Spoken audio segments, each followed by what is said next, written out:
Everybody wants to be a rock star, or at least you should. I've been playing guitar for over 30 years, and maybe you know somebody who plays guitar or has seen a guitar being played. I will show you the parts of guitar, including the neck and the body. Before I start though, I want to show you my video to show my credibility.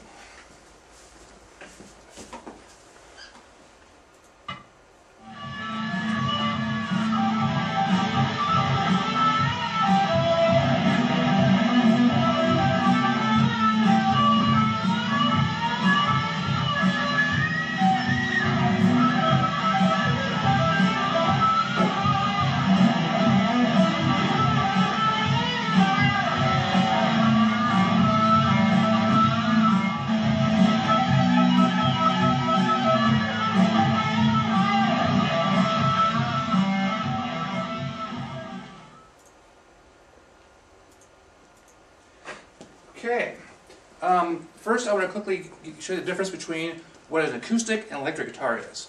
On the screen, this is according to Dan Cross, New York Times.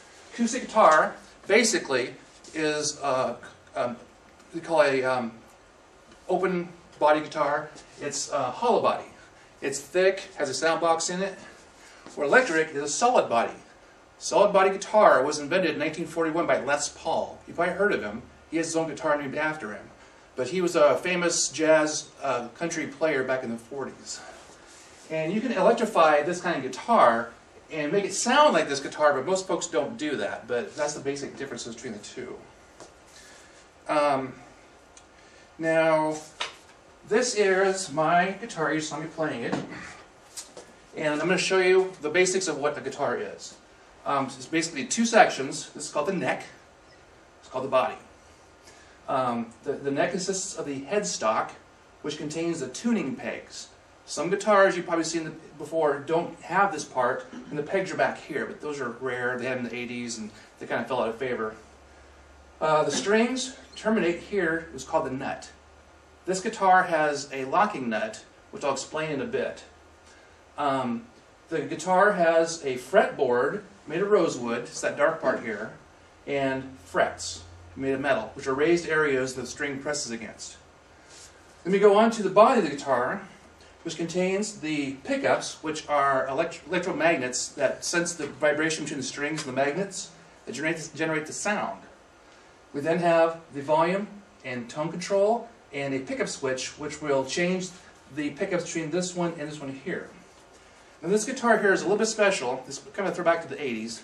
But it's my favorite kind because it has what was called a floating tremolo, or a Floyd Rose tremolo, which, according to Digital Guitar Goes Live, it was designed in the 70s by a man named Floyd Rose.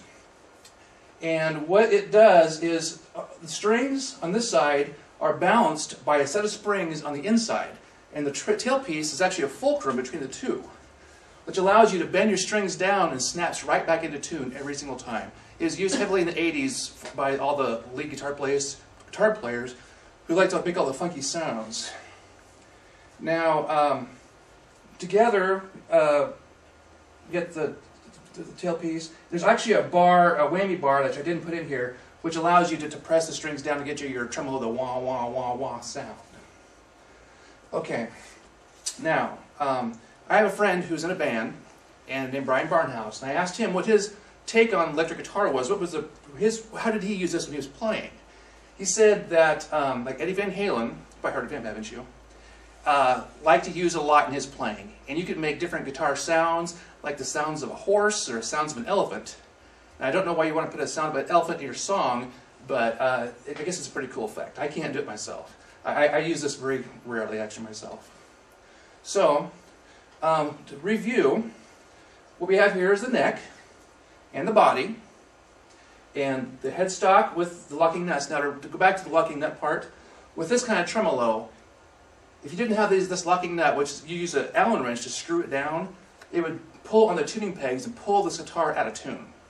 So that's the purpose for you. To have this kind of a tremolo, you have to have this kind of locking nut system on it, which is kind of a pain, because if you're playing live and you pop a string, you have to unscrew the guitar, take it all apart.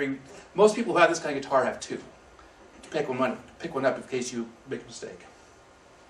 So, with practice, you too can learn to play. It's not difficult.